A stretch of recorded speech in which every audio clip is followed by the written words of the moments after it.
আমরা সবাই মানুষ, এই কথাটা কিন্তু ভুললে চলবে না। ঠিক আছে, গরু নিয়ে অনেক সমস্যা হচ্ছে। আমরা হিন্দুরা গরুকে গোমাতা হিসেবে পুজো করি, গরু হচ্ছে আমাদের ভগবতী। তবে হিন্দুদের দয়া করে একটা কথা বলবো, গরুকে নিয়ে কেউ ব্যবসা করবেন না। আপনারাও কিন্তু কুরবানির সময় ভালো টাকা ইনকাম করার জন্য মুসলিমদের কাছে গরুকে বিক্রি করে দিচ্ছেন, এটা করবেন না। আপনারা গোমাতাকে গোমাতা হিসেবেই দেখুন।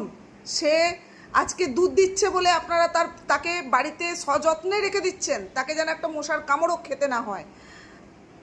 কি না গোয়ালে ধূপ দিচ্ছেন, ধুনো দিচ্ছেন, যাতে গরু সুন্দরভাবে থাকে, গরু যেন দুধ দেয়। যখন সেই গরুটা দুধ দেওয়া বন্ধ করে দিচ্ছে, তখন সেই গরুটাকে আপনারা বিক্রি করে দিচ্ছেন। এটা আপনারা বন্ধ করুন। এবার আসি কিছু মুসলিম ভাইদের জন্য। কিছু মুসলিম ভাইয়েরা আমাদের দেশের প্রধানমন্ত্রীকে নোংরা কুৎসিত ভাষায় গালাগালি করছে। তারা নাকি বলছে আমাদের এই ভারতবর্ষে রাজ করবে। তাহলে ভিডিওটা চলুন একটু দেখে নিই, আর আপনাদের রায়টা অবশ্যই জানাবেন। নেক্সট ভিডিওটা আমি কালকে পোস্ট করব। চলুন দেখুন ভিডিওটা। কথা হচ্ছে, তোর নাম হচ্ছে বাঞ্ছদ শুভেন্দু অধিকারী। তোকেই বলছি, কান পেতে শোন।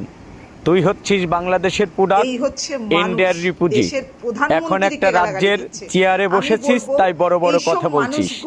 তবে ইন্ডিয়ার ইতিহাস সম্পর্কে জানতে হলে তোর বাপদাদার কাছে জিজ্ঞাসা করে নিস। ওই ইন্ডিয়ায় এক সময় আমাদের মতন মুসলিমরা শাসন করেছে। আর বেশি দিন দেরি নেই, একটু ওয়েট কর, একটু ধৈর্য ধর। ধৈর্য যদি না থাকে, তোর মতো কপাল পুরা আরো কপাল থাপড়াতে থাকবি। আবারও আমরা পুরা পৃথিবী শাসন করব। ইসলাম এদেশে প্রতিষ্ঠিত হবে, এদেশের ইসলাম একদিন প্রতিষ্ঠিত হবে। আর সেদিন আকাশে বাতাসে লা ইলাহা ইল্লাল্লাহু মুহাম্মাদুর রাসূলুল্লাহ এই কালেমার পতাকা উড়বে। আমরাও হিন্দুরা গর্জে উঠতে পারি, হিন্দুরাও খেপে যেতে পারে, হিন্দুদের গায়েও রক্ত আছে। তাই বলছি মুসলিম ভাই বোনেরা, শান্ত হন, দেশটাকে শান্ত থাকতে দিন। ভিডিওটা যদি ভালো লাগে অবশ্যই লাইক করবেন। আমি এই ভিডিওটা কিন্তু কোনো ভিউজের জন্য, ইনকাম করার জন্য করছি না। আমি একজন মানুষ, সেই হিসেবে ভিডিওটা তৈরি করেছি।